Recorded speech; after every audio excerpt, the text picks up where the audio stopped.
बिस्मिल्लाहिर्रहमानिर्रहीम। अस्सलामु अलैकुम वरहमतुल्लाहि वबरकातुहू। मेरे एक भाई ने सवाल पूछा, वो कहते हैं कि मुहर्रमुल हराम के अंदर अपनी बीवी के साथ मुबाशरत करना यानी हम बिस्तरी करने से क्या निकाह टूट जाता है, और अगर कोई बंदा मुहर्रमुल हराम में अपनी बीवी से मुबाशरत करता है तो क्या वो गुनहगार होता है। इसमें जो शरई हुक्म है वो हमें बता दें कि ये अमल जायज़ है या नाजायज़ है। जी देखिए, जब भी माह मुहर्रमुल हराम का महीना शुरू होता है तो ये सवाल बहुत ज़्यादा पूछा जाता है। अवामुन नास के अंदर बेशुमार इसके हवाले से बातें जो हैं वो सुनने में आती हैं। तो इस बात को अपने ज़हन के अंदर रखें कि शरीयत के अंदर 5 वक़्त 5 हालतें ऐसी हैं कि जिसमें मियाँ बीवी को मुबाशरत करने से मना किया गया है। वो 5 हालतें 5 वक़्त कौन से हैं? पहला वक़्त और हालत ये है कि जब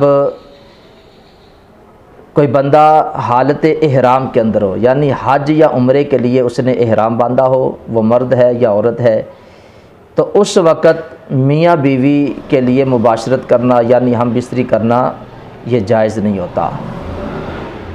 और दूसरा वो वक्त वो हालत कि जब कोई बंदा एतकाफ़ की हालत में हो। अगर शौहर एतकाफ़ की हालत में है या बीवी एतकाफ़ की हालत में है तो उस वक़्त भी वो आपस में मियाँ बीवी मुबाशरत नहीं कर सकते, उनके लिए जायज़ नहीं। और तीसरा वो वक्त और वो हालत है कि मियाँ बीवी ने रोज़ा रखा हो, वो रोज़े की हालत में हो, माह रमज़ान के रोज़े हों या नफली रोज़ा हो, तो उस सूरत में भी मियाँ बीवी आपस में मुबाशरत नहीं कर सकते। और चौथा वक्त ये है कि औरत हैज़ के दिनों के अंदर हो, यानी उसके हैज़ के दिन चल रहे हों, तो उस वक़्त भी मियाँ बीवी आपस में हम बिस्तरी नहीं कर सकते।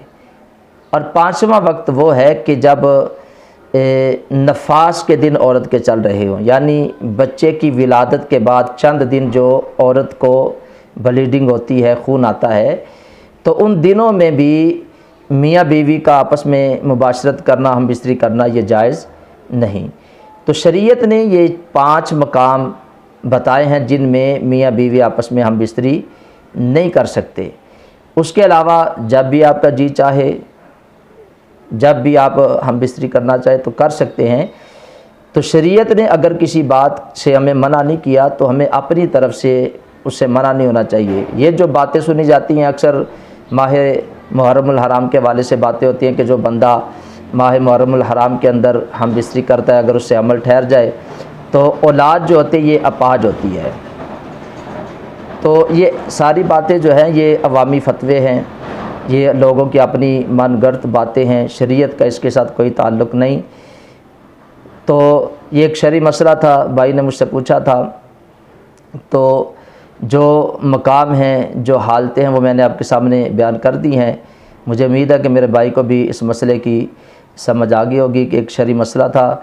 तो मैं अपने साथियों से, भाइयों से ये भी गुजारिश करूँगा कि इसको आगे भी सवाब की नीयत से शेयर किया करें, और जो इस चैनल पे नए हैं इस चैनल को भी सब्सक्राइब करें, बेल आइकन के बटन को भी ज़रूर दबा दें।